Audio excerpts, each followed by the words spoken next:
et bienvenue à toi. Donc du coup, sans plus tarder, je vais vous présenter le prédicateur de ce jour. Il était là aussi avec nous hier matin et hier après-midi. Vraiment, c'était vraiment bon les enseignements et je crois que encore ce matin, il va pouvoir nous bénir. Moi, j'étais ravi de pouvoir aussi mieux le connaître. On a pu discuter ensemble, échanger et j'aime particulièrement ton cœur. Vraiment, et je suis très content que tu sois là ce matin. Est-ce qu'on peut, s'il vous plaît, accueillir Mathieu Perrault dans la prédication, s'il vous plaît, et je lui laisserai la place pour se présenter.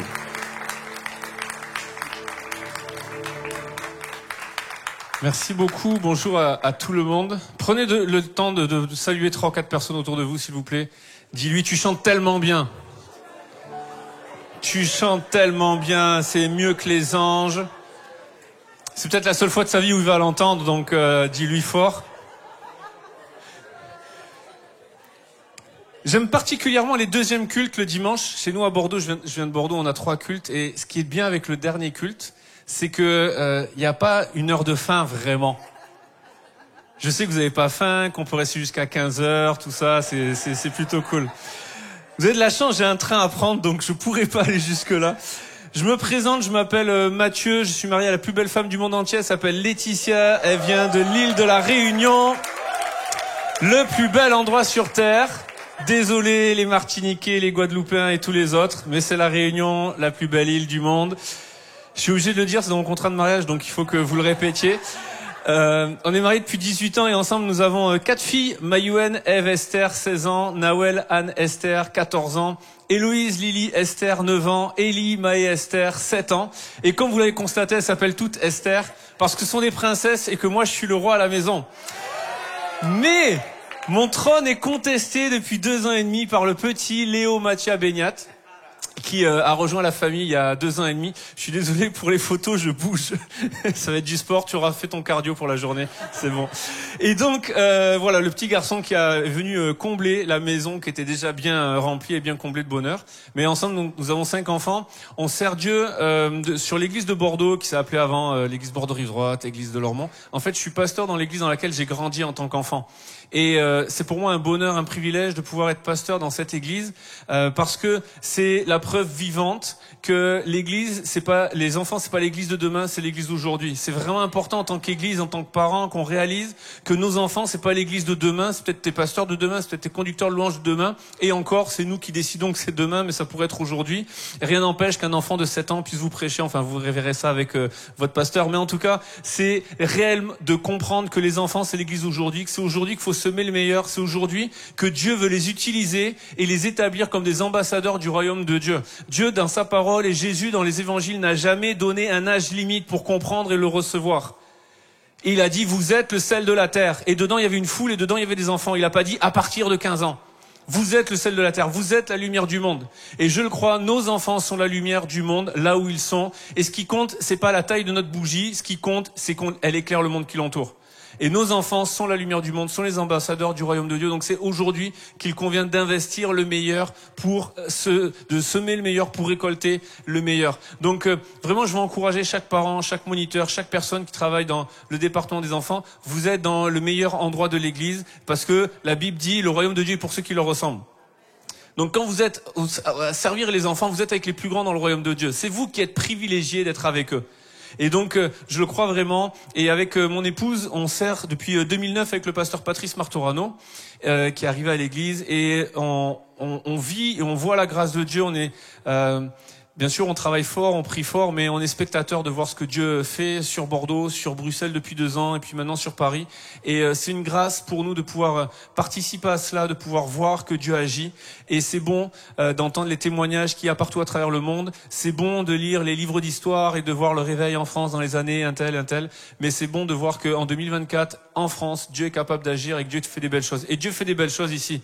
Ça se sent, c'est palpable. Dieu fait des choses belles ici et il suffit juste de prendre sa part. J'aime ce texte dans les Actes des Apôtres dans Paul, quand il va écrire aux églises et il va leur dire, vous qui avez pris part à l'évangile.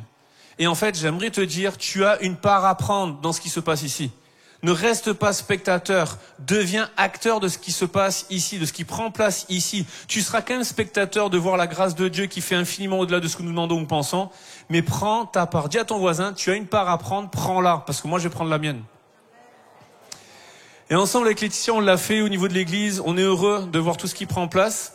Pendant une dizaine d'années, on a été pasteur des enfants à l'église et en dehors avec une œuvre qui s'appelle Quartier Libre.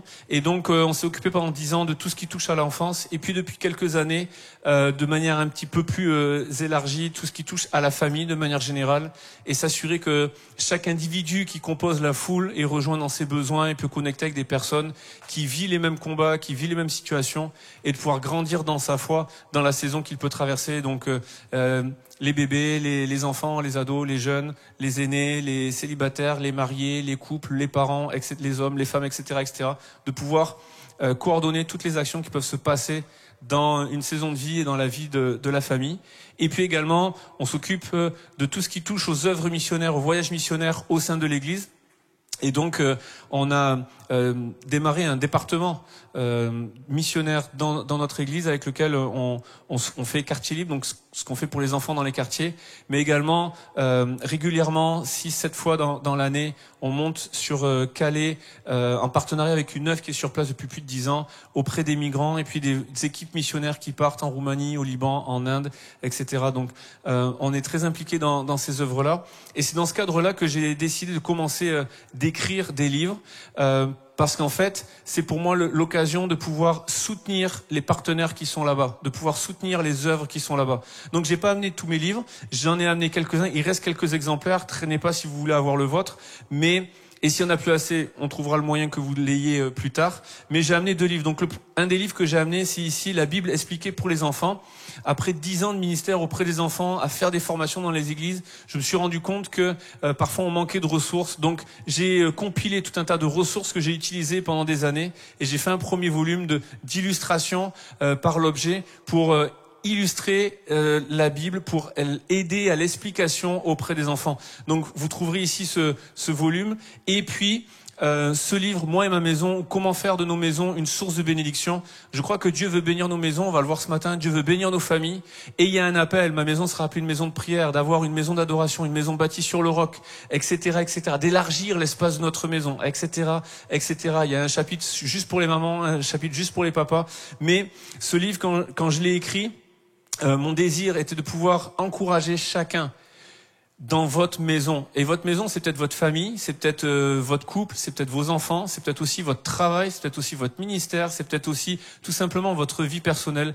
Moi et ma maison, il y a une bénédiction pour chacun de nous. Alors, lorsque vous les prenez, vous achetez pas une montre ou une piscine au pasteur qui vous parle, mais vous contribuez à soutenir, vous devenez missionnaire. Vous soutenez les œuvres que les partenaires que nous avons dans les champs de mission. Donc, j'ai juste une question avant d'aller dans le message. Est-ce qu'aujourd'hui, c'est l'anniversaire de quelqu'un? Joyeux anniversaire.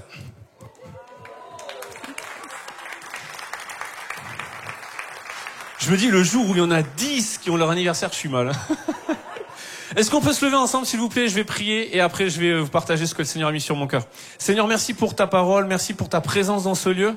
Et je te prie, Seigneur, pour que, au-delà de ce que je suis, de mes imperfections, de mes faiblesses, de mes manquements, tu puisses agir. Je prie que ta parole soit esprit et vie dans les cœurs. Je prie que tu te saisisses de chaque personne. Et je veux refuser, dans le nom de Jésus, que une seule personne reparte comme elle est venue. Je veux briser l'œuvre de l'ennemi, anéantir tout lien, amener toute pensée, tout raisonnement, toute hauteur qui s'élève contre toi et les amener captifs à l'obéissance de Christ. Seigneur, je prie pour que nos cœurs soient pleinement ouverts, que tu puisses déposer ta parole et qu'elle puisse s'enraciner et porter un fruit qui te glorifie. Dans le nom de Jésus, tu connais les luttes, les pensées qu'il peut y avoir. Et je veux déclarer à l'ennemi, lui rappeler qu'à la croix, tu as dépouillé son œuvre, tu as dépouillé les œuvres des ténèbres. Tu es venu sur la terre pour détruire les œuvres du diable. Alors ce matin, nous déclarons ta victoire. Ce matin, nous prenons autorité sur l'œuvre de l'ennemi et nous déclarons que toi, tu veux bénir chacune de nos maisons, chacune de nos vies. Et nous voulons prendre cette part ce matin dans le nom de Jésus. Amen. Amen. Je vous invite à reprendre place. Simplement, je vais apporter un message sur, parce que je le crois profondément, Dieu veut bénir les familles de tout temps. ça a toujours été son désir de bénir les familles. Il a une vision pour la famille. Et mon titre est très simple, c'est une vision pour ma famille, une vision pour notre famille, une vision pour ta famille, une vision pour l'Église, quel que soit le mot que tu mettras, mais Dieu a une vision pour ta famille. Il désire bénir ta famille. Vous savez, je crois profondément que Dieu désire faire une œuvre belle dans chacune de nos maisons. Et en même temps, c'est là où il y a le plus d'enjeux. C'est là où il y a le plus de défis. C'est là où il y a le plus de complications. Et vous savez pourquoi? C'est parce que le diable a vraiment compris, lui, que Dieu voulait bénir les familles. Que Dieu voulait bénir la cellule familiale. Alors il s'attaque à la cellule familiale dès le départ. Et de plus en plus dans notre génération, parce que c'est là que Dieu réserve sa bénédiction. Il a fait de nous sa famille. Nous sommes frères et sœurs en Jésus-Christ, nous sommes fils et filles du Dieu très haut. Nous sommes la famille de Dieu, Dieu est notre Père. Et quand bien même ton père, ta mère t'abandonneraient, moi, dit l'Éternel, je ne t'abandonnerai jamais. Dieu est un bon Père céleste, quel que soit le Père que tu as pu avoir sur la terre, Dieu est un bon Père qui veut prendre soin de chacun de ses enfants.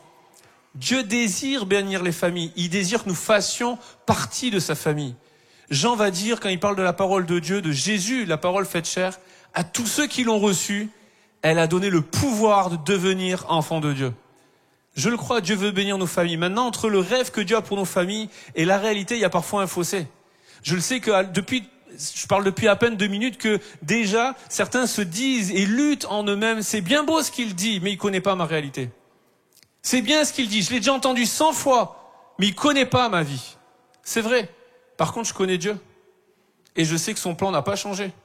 Que quand bien même il y aurait la tempête, quand bien même il y aurait les obstacles, quand bien même il y aurait des géants, des forteresses, il y aurait des prisons autour de toi, je sais que mon Dieu est celui qui brise les murs, je sais que mon Dieu est celui qui brise les liens, je sais que mon Dieu est le Dieu de l'impossible, il est celui qui est le Dieu vainqueur, et celui qui est en nous est plus grand que celui qui est contre nous. Alors, quelle que soit la situation que tu traverses, quel que soit ce qui se passe dans tes pensées. Et je dis pas ça pour diminuer la douleur ou la souffrance ou l'intensité de l'épreuve. Je dis juste, je ne vais pas mettre Dieu à la hauteur de mes problèmes. Il est plus grand que ça. Et ma foi n'est pas basée sur les circonstances, mais sur qui est mon Dieu. Et hier, aujourd'hui, éternellement, Jésus-Christ ne change pas, il reste toujours le même. Alors Dieu veut bénir ta famille. J'aime beaucoup un chapitre de la Bible, c'est le chapitre 11. De l'Épître aux Hébreux, un chapitre que bien souvent nous appelons les héros de la foi.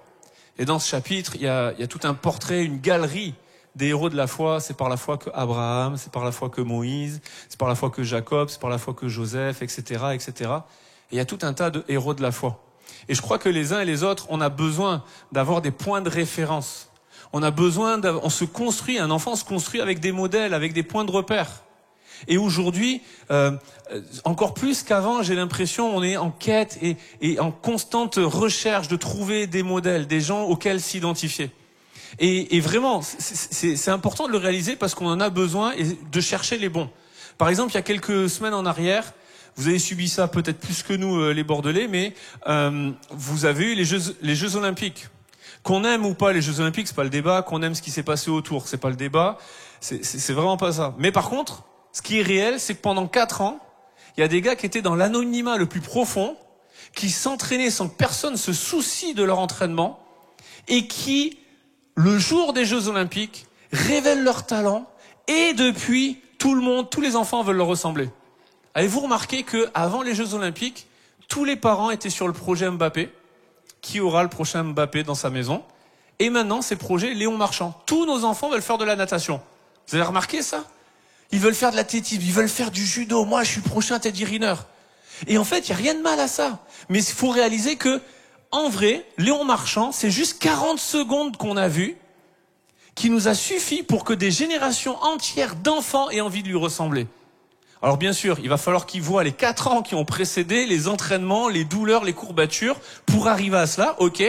Mais aujourd'hui, ce qui les a fait rêver, c'est de voir quelque chose qui est visible. J'aimerais vous dire que Dieu désire voir dans l'Église des hommes et des femmes qui deviennent des héros de la foi, qui font ressortir un fruit visible de la gloire de Dieu dans leur vie pour donner envie à ceux qui sont autour de vous d'avoir la même chose que vous.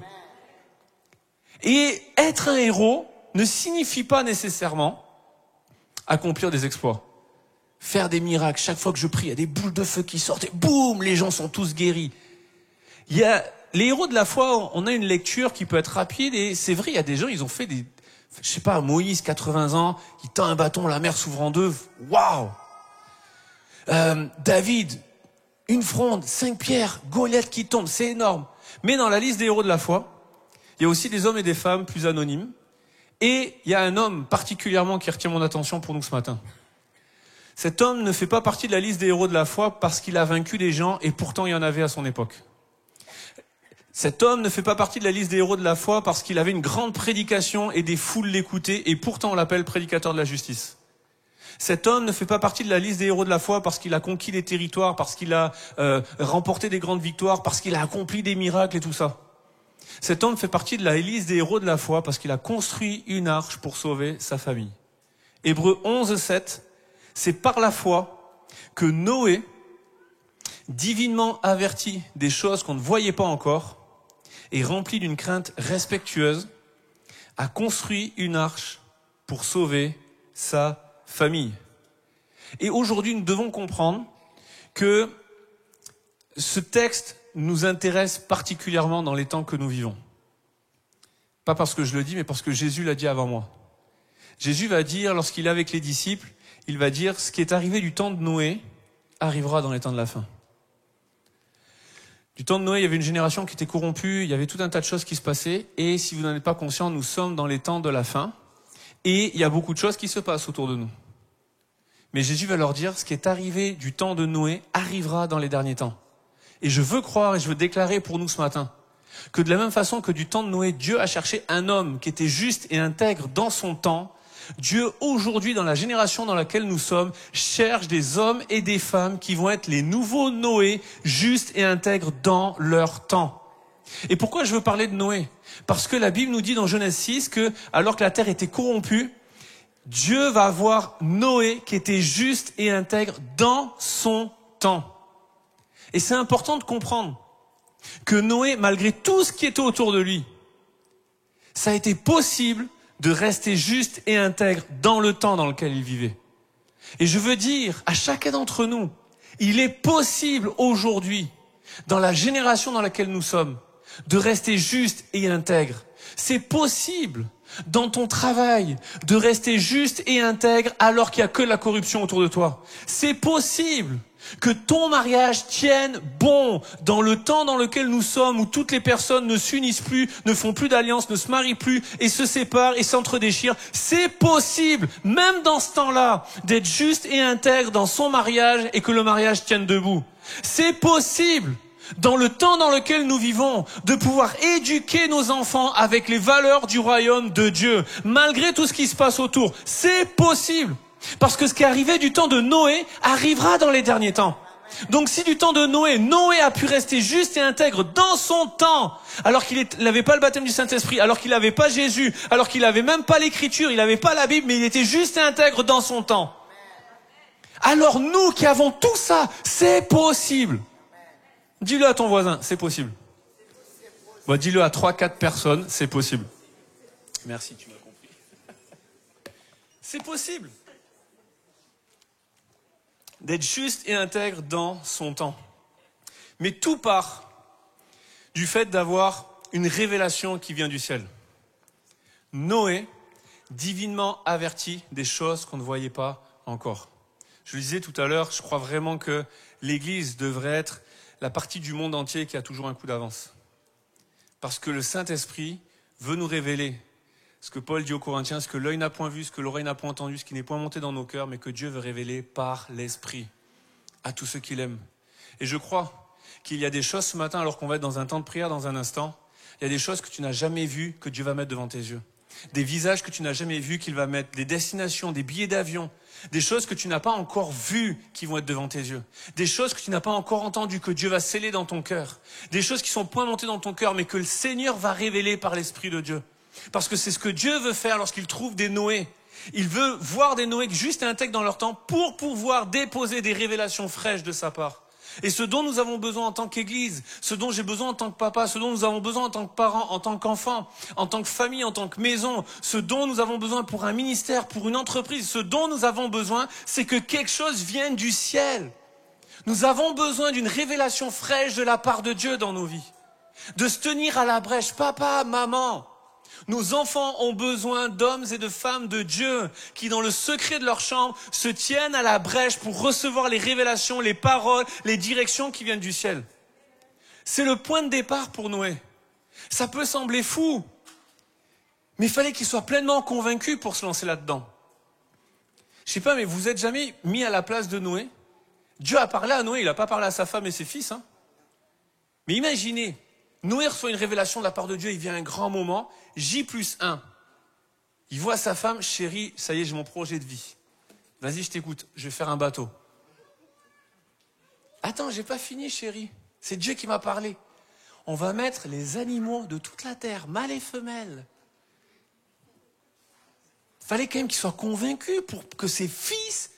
Vous avez déjà essayé d'embarquer vos ados à nettoyer leur chambre? Alors imagine, pendant des années entières, à construire un bateau parce que soi-disant il y aurait un déluge et il pleut toujours pas. Fallait vraiment que Noé soit convaincu. Mais lorsqu'on reçoit quelque chose qui vient du ciel, j'aimerais te dire, ça fait quelque chose en toi. Tu deviens contagieux. Quelqu'un qui a la foi, quelqu'un qui croit vraiment que Dieu guérit les malades, lorsqu'il a un malade, il se pose pas de questions, il prie pour lui. Et il devient contagieux. Peut-être il te dérange, mais s'il te dérange, c'est peut-être parce que toi, tu reçois pas la révélation fraîche. C'est peut-être parce que toi, tu crois plus vraiment que Dieu guérit les malades. C'est peut-être parce que toi, tu l'expérimentes pas assez. Alors au lieu de l'accuser lui parce qu'il te dérange dans sa foi et ce qu'il manifeste, viens au pied de Jésus et reçois quelque chose de nouveau de la part de Dieu. Parce que le changement, c'est pas Dieu. Dieu ne change pas. Il reste le même. Et ce qu'il faisait il y a 2000 ans, il est capable de le faire aujourd'hui. Ce qu'il fait dans d'autres pays du monde, il peut le faire ici, dans cette église. Il ne change pas, sa puissance n'est pas diminuée. Mais il y a besoin de recevoir des révélations fraîches. Noé a reçu une révélation fraîche. Maintenant, entre le rêve et la réalité, il y a vraiment une différence.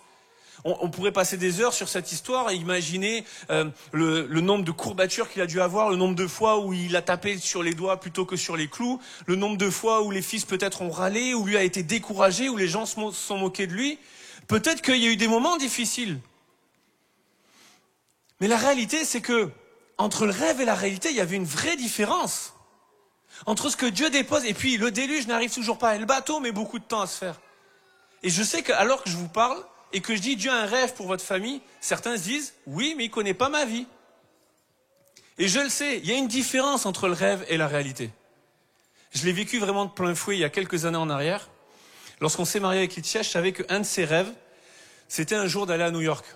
Et comme je suis un bon mari, eh bien, pour ses 25 ans, j'ai fait la surprise, j'ai organisé tout ce que je pouvais faire. Et puis, pour que le jour de ses 25 ans, elle reçoive une enveloppe, et quand elle ouvre l'enveloppe, il y avait un billet d'avion pour aller à New York. Et alors, j'aimerais vous dire que lorsqu'elle a ouvert l'enveloppe et qu'elle a vu le billet pour New York, elle m'a regardé.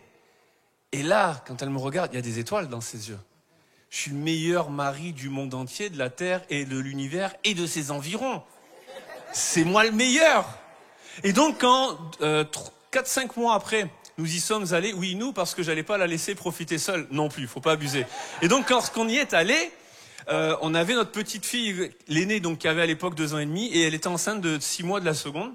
Et donc on part à New York, et le plan était simple. Si on arrive à l'aéroport, on va dans Manhattan, terminal de bus, et là il y a un bus qu'on doit prendre pour aller à Newark, là où on était logé. Et le bus nous amenait pile à l'immeuble. Il y avait pas, c'était simple, le plan était simple, sur le papier très simple. J'avais juste oublié un détail, New York c'est un peu plus grand que Bordeaux, et donc lorsqu'on est arrivé au terminal de bus, il y avait des bus, ça partait partout, il y avait 4 étages, et je me suis dit, je vais pas m'aventurer, je vais pas improviser. Donc j'ai chopé le premier employé que je croise, et avec mon anglais sommaire, j'essaye de me faire comprendre, et qu'on doit prendre un bus pour Newark, et je suis pas bilingue. Par contre, je sais faire la différence entre up et down.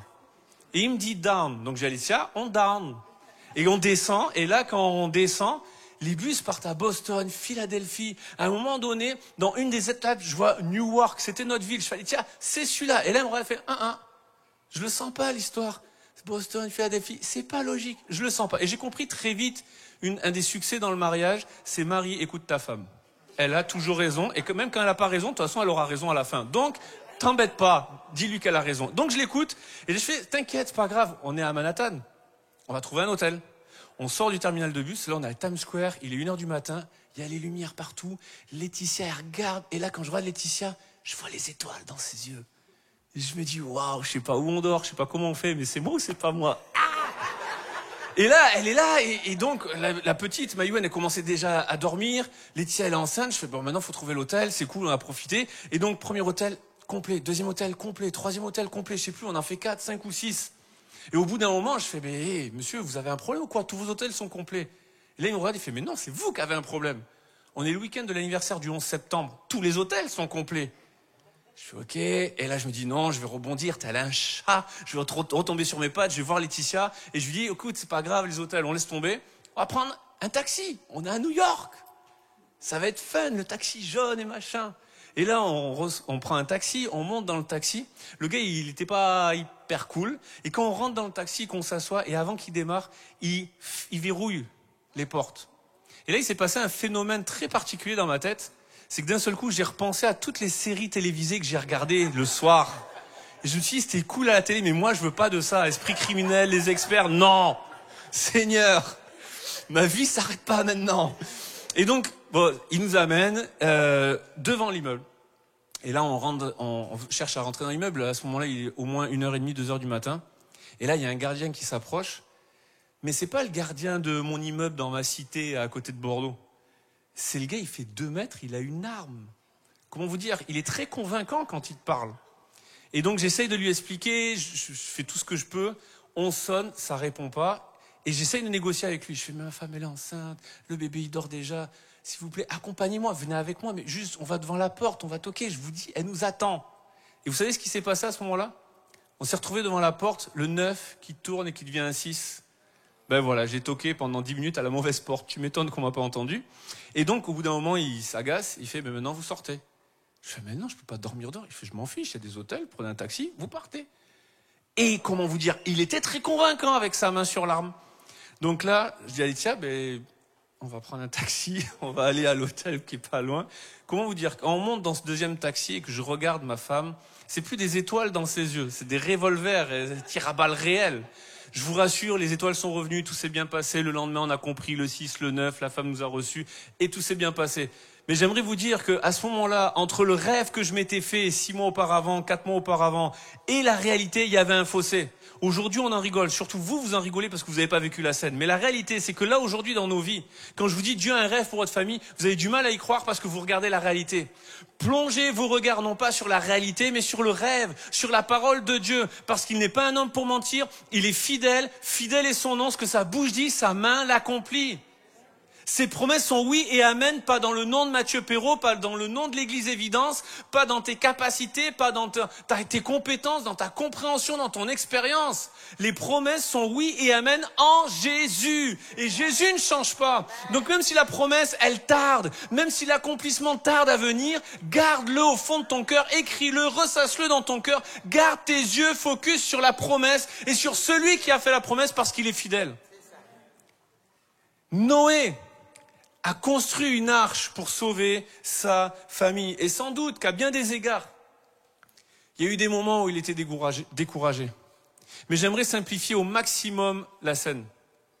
En fait, à partir du moment où le déluge va arriver, il n'y aura plus que 2 endroits sur terre. À l'intérieur de l'arche, à l'extérieur de l'arche. Il n'y a plus rien autour.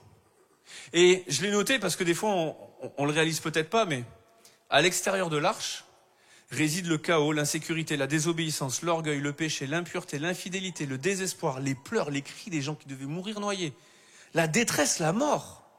C'est ça qui se passe à l'extérieur. Et à l'intérieur réside la vie, le salut, la sécurité, l'obéissance, la révélation, la foi, l'espoir, l'avenir, la fidélité, l'intégrité, la paix, la tranquillité. Tout n'est pas réglé à l'intérieur. On ne sait pas ce qui va se passer après, mais il y a la vie.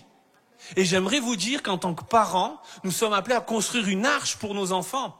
Bien sûr, personne ne va faire un bateau, là.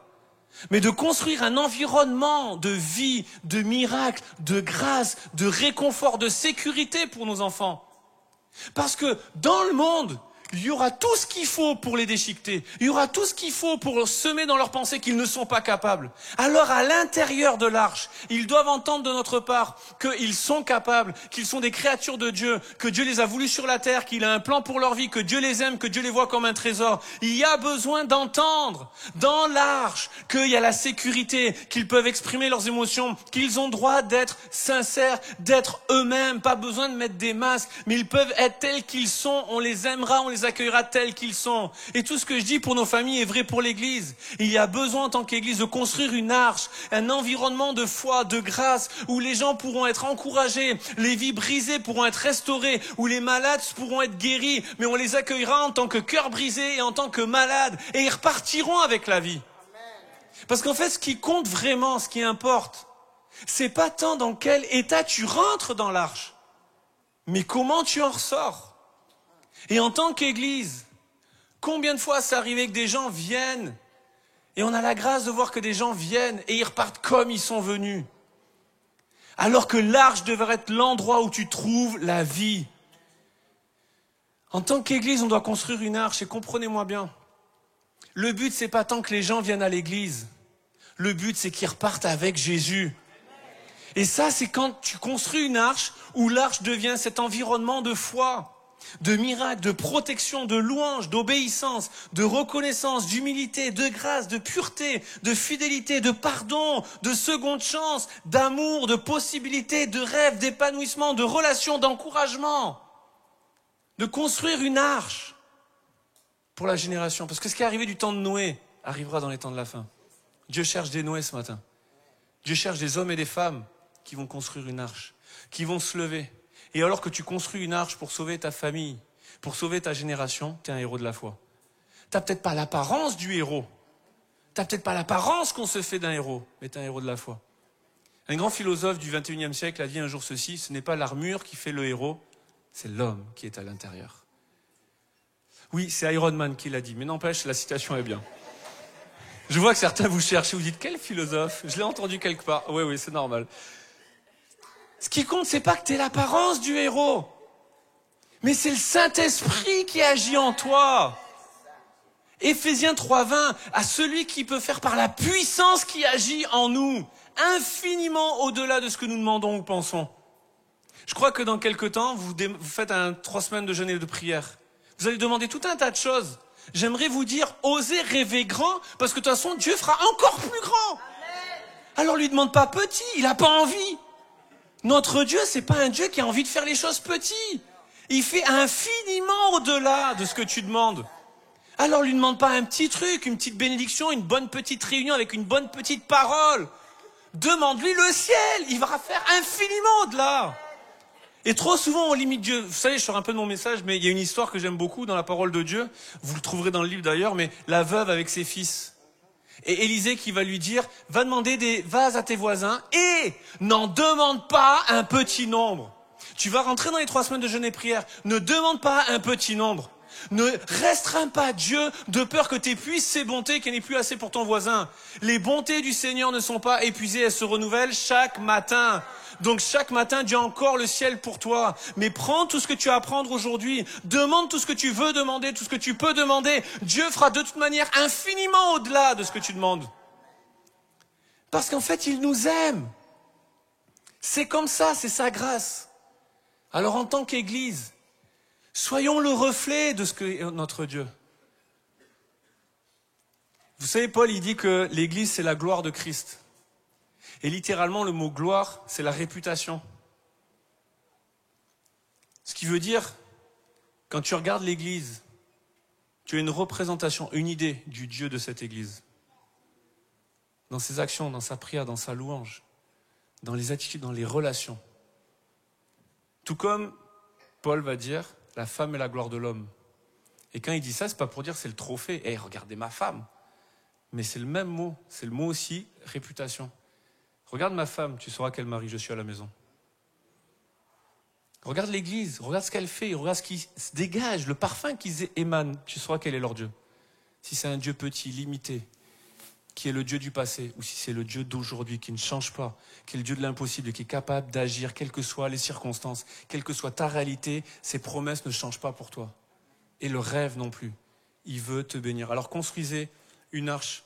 Et la deuxième chose, c'est avec un détail de l'arche dans la construction, c'est de garder une vision céleste. De garder une vision ouverte vers le ciel. On l'a chanté tout à l'heure, et du coup, à la fin, j'aimerais qu'on reprenne ce chant, parce que portant mes yeux vers l'horizon, on l'a déclaré tout à l'heure, et dans la tempête, pas en dehors, mais quand je suis dans la tempête. Parce que lorsqu'on parle que Dieu veut bénir les maisons, la promesse de Dieu n'a jamais été que tu n'auras pas de tempête.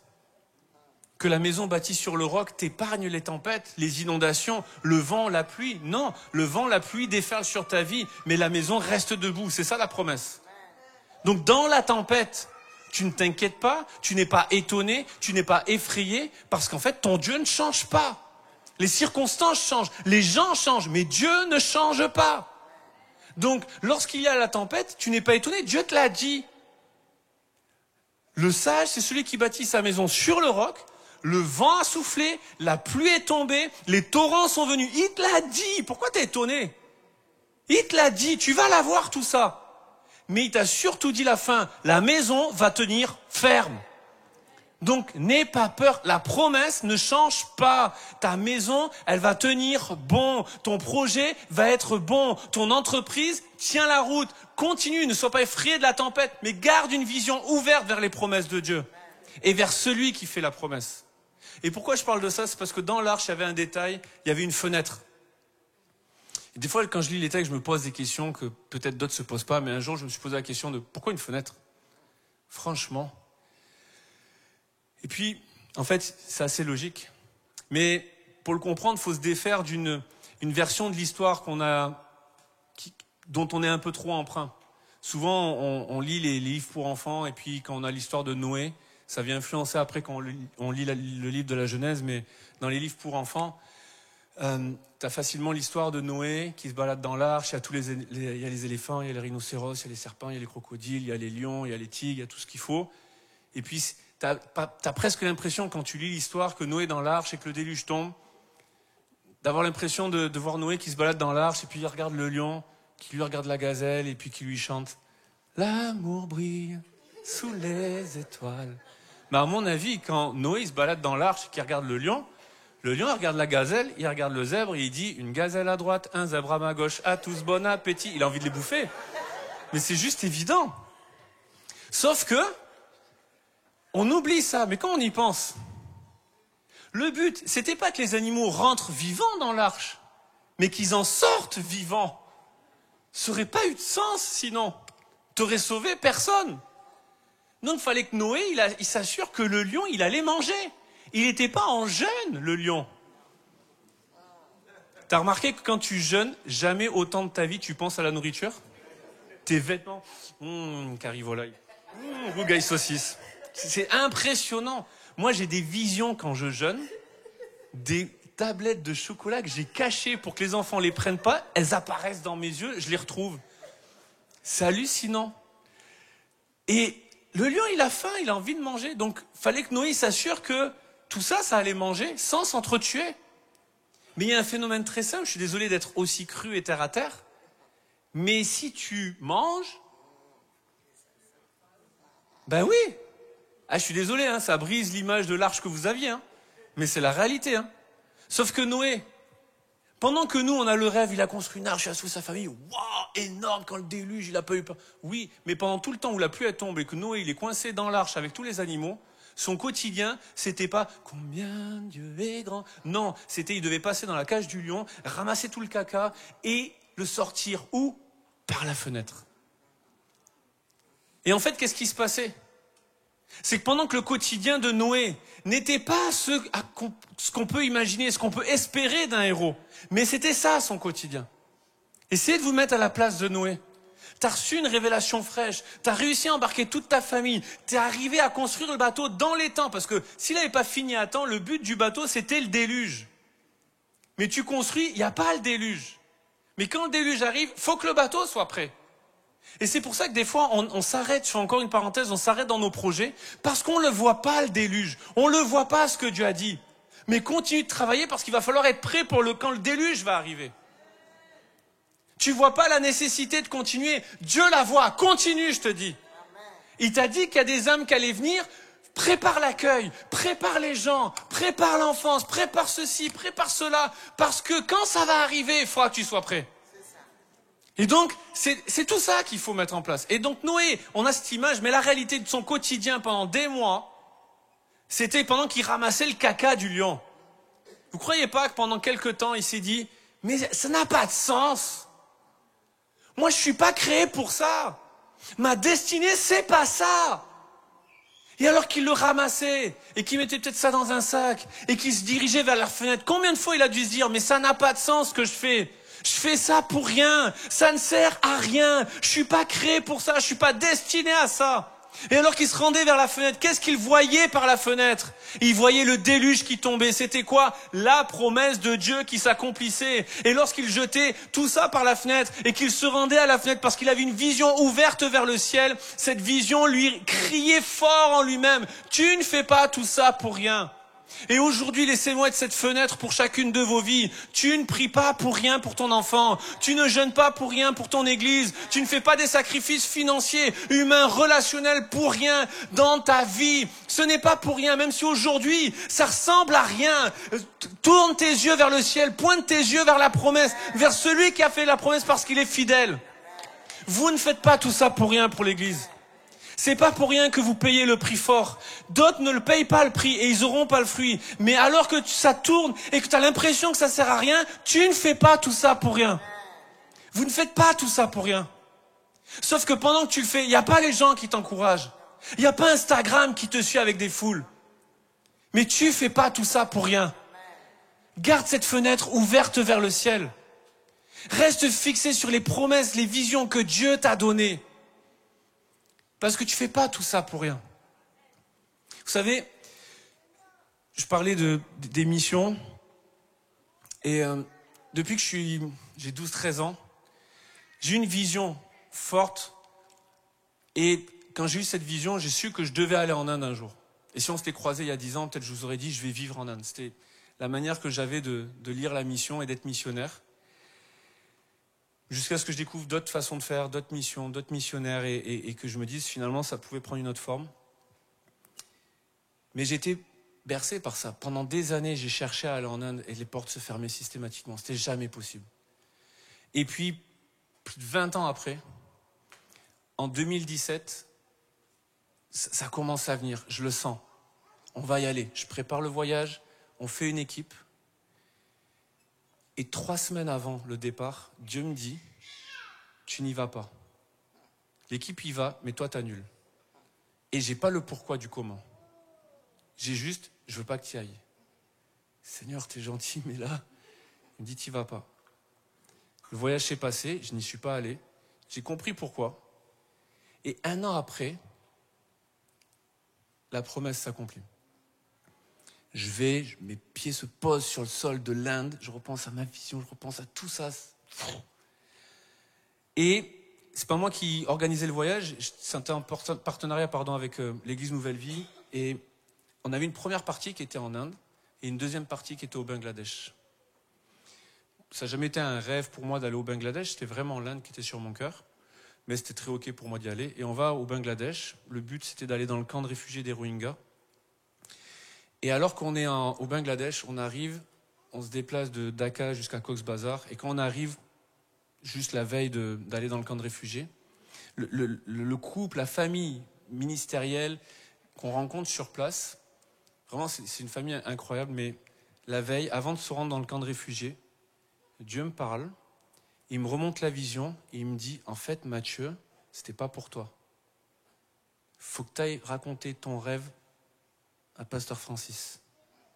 Je sors de la chambre, je toque à leur chambre. Je fais, Francis, faut qu'on se parle, faut que je te dise un truc. Je lui raconte le rêve, et là, sa femme, les 2 fils qui arrivent, ils sont bouleversés. Et là, il me dit, tu viens de me donner la fin d'un rêve que je fais depuis des mois, et j'ai pas la fin. Pendant tout le temps où l'Inde s'annule, je comprends pas.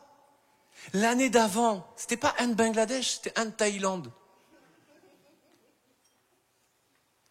Mais il fallait qu'il y ait tout ça. Fallait qu'il y ait tous ces moments où je me dis, mais ça sert à rien, ça n'a pas de sens. Est-ce que c'est vraiment toi qui m'as parlé? Est-ce que je ne me suis pas fait des films? Jusqu'au jour où ça arrive. Et que là, tout s'éclaire et tout est compris.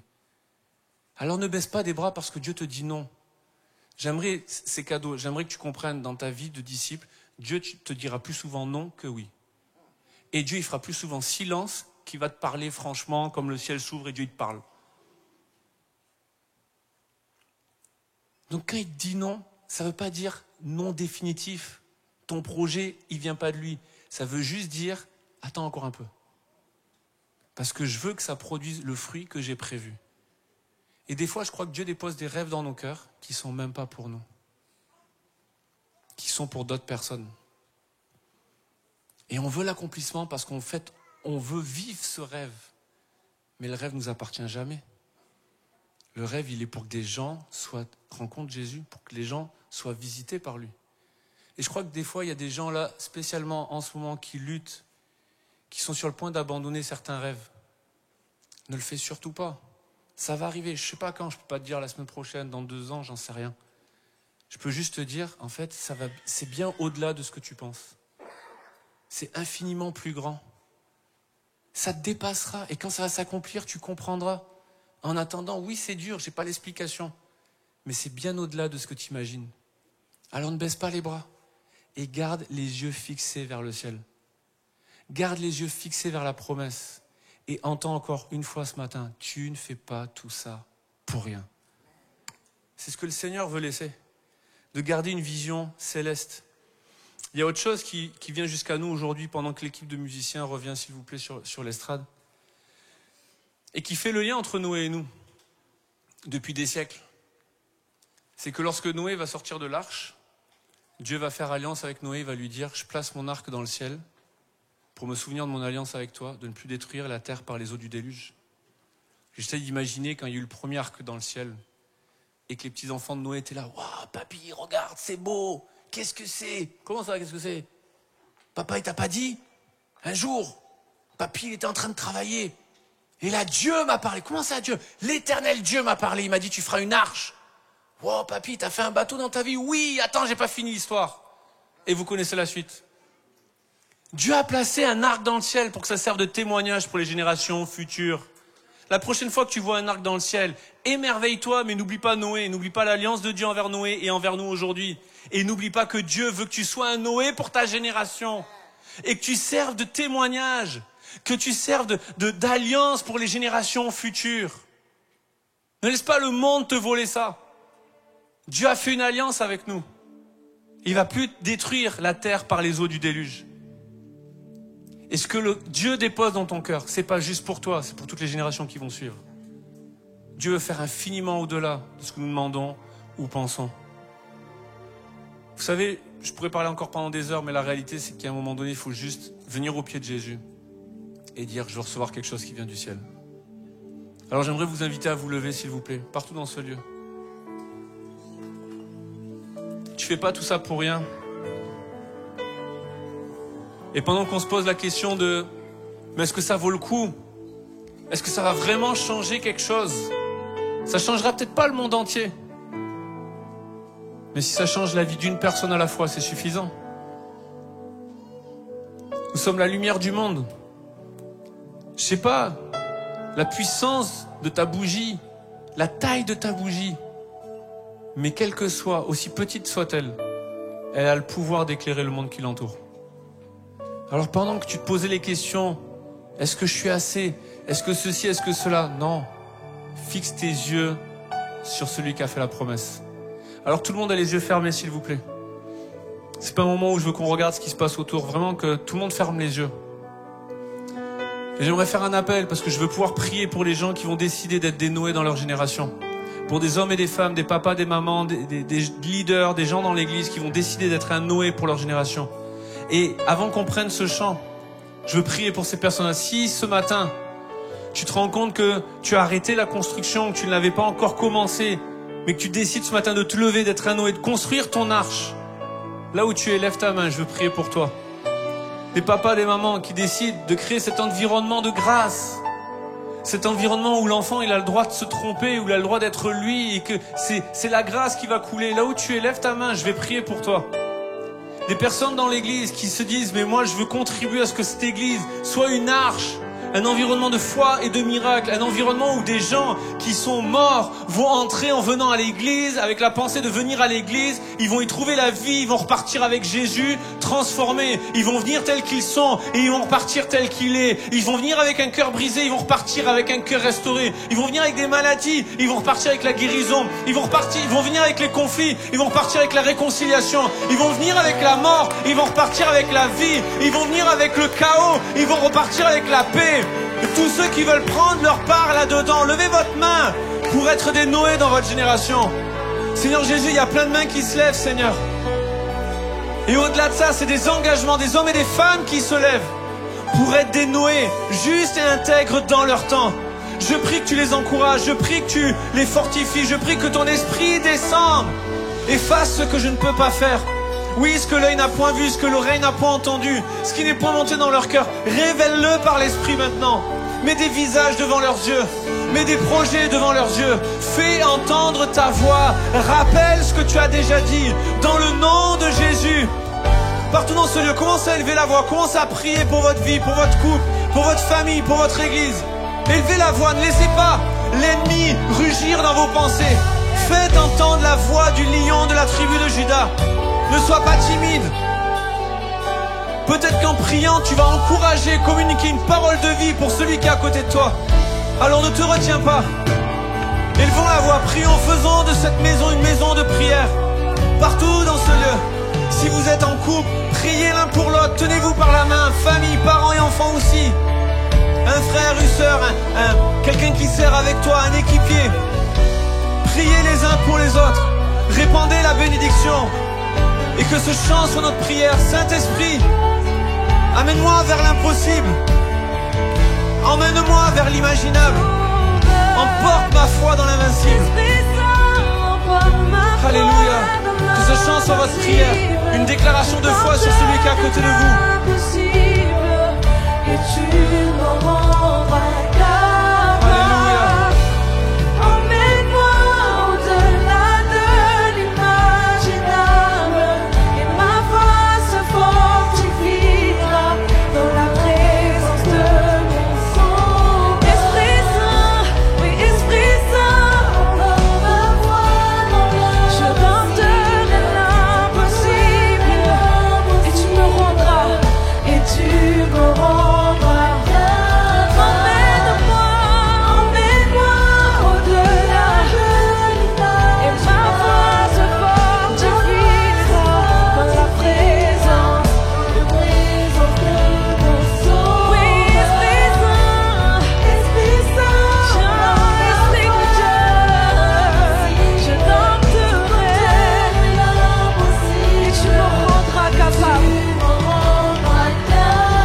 Alléluia. Seigneur, je te prie pour chacune des familles. Je te prie pour cette église.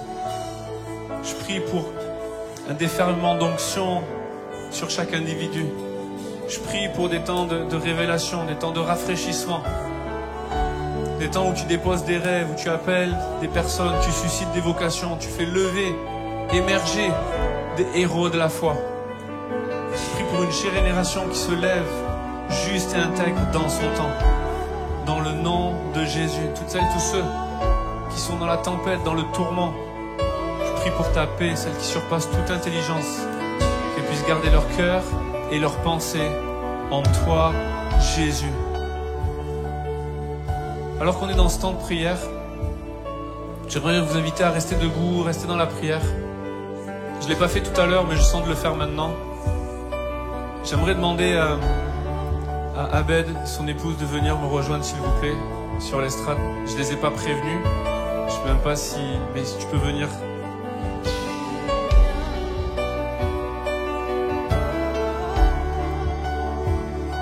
Vous savez, des fois, on a l'impression que les choses ont l'air faciles. Et alors qu'on est leader, qu'on avance et on a des gens qui marchent à notre suite, on est une cible favorite de l'ennemi. Et ce dont vos pasteurs ont besoin, c'est de piliers, de gens qui vont les encourager. Vous en faites pas, le diable s'occupe de critiquer, le diable s'occupe de jalouser, le diable s'occupe de démonter, défaire le moral, nous faire croire qu'on n'y arrivera pas, que ce qu'on fait ça sert à rien. Alors que cette église soit une arche qui transmet la vie et l'encouragement. Souvent je le dis comme ça, on a souvent entendu que derrière un grand homme de Dieu, il y a une grande femme de Dieu. Et je veux dire à l'église ici, il n'y a pas une grande femme de Dieu derrière un grand homme de Dieu. Vous avez un couple pastoral. Et à côté d'un grand homme de Dieu, il y a une grande femme de Dieu qui se tient. Et j'aimerais que vous puissiez prendre un temps et prier. J'aimerais te dire que Dieu veut aussi t'utiliser. Tu as une part dans tout ce qui se passe ici. Tu as une part bien au-delà de ce que tu imagines, bien au-delà de ce que tu rêves et que tu oses imaginer. Mais ne laisse pas le monde autour, les pensées autour, la culture, l'environnement, la manière de penser, influencer ce que Dieu veut faire avec ta vie. Ça va bien au-delà. Mais t'es pas juste une femme qui se cache derrière un grand homme de Dieu. Tu as une part à prendre et il y a une invitation à que tu sortes de l'ombre. Pas dans le sens que tu vas prendre la gloire et de l'orgueil, mais que Dieu veut t'utiliser et que ce que Dieu fera avec toi, il le fera pas avec quelqu'un d'autre. Alors j'aimerais que pendant un temps, on puisse tendre nos mains et qu'on puisse prier pour elle. Dans un instant, il y aura Abed aussi qui sera là, mais élevez vos voix et commencez à prier. Je veux que vos voix, elles aillent bien au-dessus du plafond, mais qu'elles puissent entendre vos prières, qu'elles puissent entendre les prières de l'Église. Seigneur notre Dieu, je prie afin que ton onction puisse déborder. Les premiers apôtres priaient pour prêcher ta parole avec autorité, avec assurance. Et je prie pour que chaque fois qu'elle ouvrira la bouche, ce soit une démonstration d'esprit et de puissance. Nous ne demandons pas les discours sages, persuasifs de la sagesse, mais la démonstration d'esprit et de puissance. Ton royaume consiste en action et en puissance. Et je prie pour que chaque fois qu'elle aura l'opportunité de parler, chaque fois qu'elle aura l'opportunité de parler à quelqu'un ou devant une foule, que tu puisses remplir sa bouche, que les mots qui sortiront soient esprit et vie dans le cœur des gens, que tu puisses développer, l'inonder de ton onction, de ta foi, de ton amour, et qu'il y ait véritablement des fleuves de vie qui jaillissent. Qu'à travers elle, des couples soient réconciliés, des couples soient restaurés, que des familles soient rebâties, que l'amour soit répandu dans les foyers. Dans le nom de Jésus, je prie pour que toute crainte de l'ennemi, toute pensée qui ne vient pas de toi, soit brisée, anéantie. Dans le nom de Jésus, que tout raisonnement qui s'élève, toute hauteur qui s'élève, soit amenée captive à l'obéissance de Christ. Et nous déclarons ta gloire, nous déclarons ta grandeur à travers sa vie et pour la vie de celles et ceux que tu mettras sur sa route. Dans le nom de Jésus, dans le nom de Jésus, dans le nom de Jésus.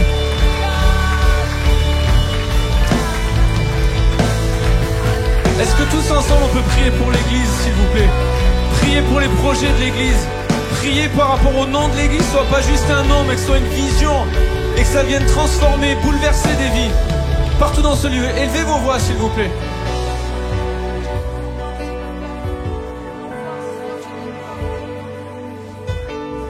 Je veux entendre vos voix qui s'élèvent.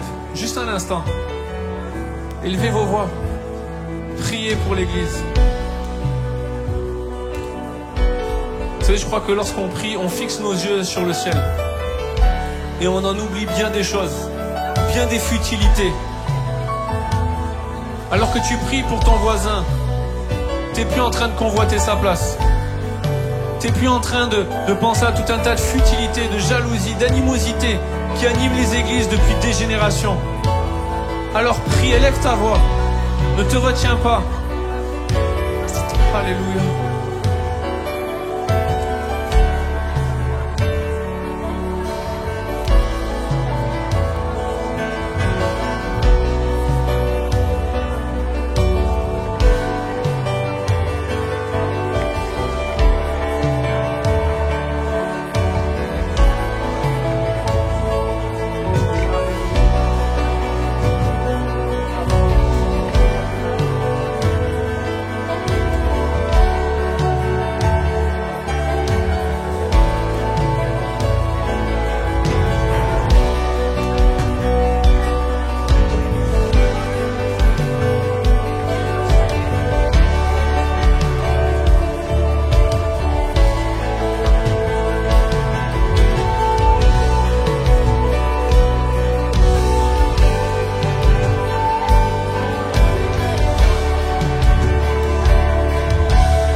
Qui monte vers toi. Et ta parole nous dit que tes oreilles sont attentives à chacune de nos prières. Alors dans le nom de Jésus, je veux te célébrer, je veux t'honorer, je veux donner gloire à ton nom, parce que toutes les prières qui sont montées vers toi, tu vas faire infiniment au-delà de ce que nous avons demandé ce matin, de ce que nous avons imaginé, osé projeter. Tu fais infiniment au-delà. Alors par avance, on veut se réjouir de tout ce qui va prendre place, de toutes les vies qui vont être transformées par toi, de toutes les vies brisées qui vont être restaurées, de toutes les vies qui vont être sauvées, libérées de la puissance ennemie, pour toute l'action et la gloire de Dieu qui va se manifester dans cette église. Dans le nom de Jésus, je te bénis. Et que tous ceux qui croient que Dieu est présent dans ce lieu et qu'il va agir, disent Amen et applaudissent bien fort le roi des rois. Amen.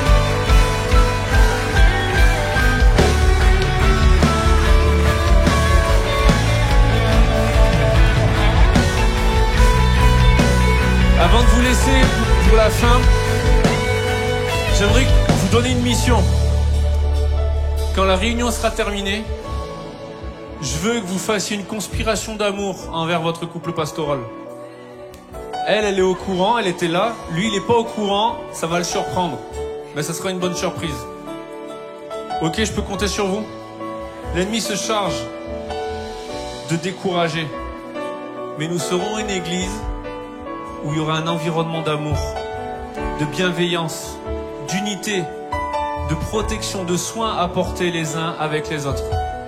Je vous laisse la place. Alléluia. Alléluia, merci pasteur. Est-ce qu'on peut acclamer le Seigneur pour sa parole, pour ce qui a été semé dans nos vies ce matin? Alléluia. Alléluia, gloire à Jésus. Alléluia. Et j'ai envie de dire à quelqu'un que, parce que Dieu, cette œuvre que Dieu a commencée dans chacune de nos vies, il la rendra parfaite, il la ramènera jusqu'au terme, jusqu'au jour de Jésus. Parce qu'on l'a dit, Dieu n'est pas un homme pour mentir. Il est digne de confiance, il est digne d'être loué, d'être exalté. Et les amis, faisons-lui confiance, abandonnons-nous à lui Et ensemble, construisons l'arche de Dieu, afin que dans ce lieu, au travers de nos vies, qu'il y ait d'autres vies, d'autres personnes qui soient également transformées et qui reçoivent cette lumière que nous avons en nous. Amen. Vous pouvez vous asseoir, je vais terminer du coup avec les annonces. Je vais demander aux membres d'accueil de bien vouloir passer pour les offrandes. Et au revoir, Évidence Home. À dimanche prochain.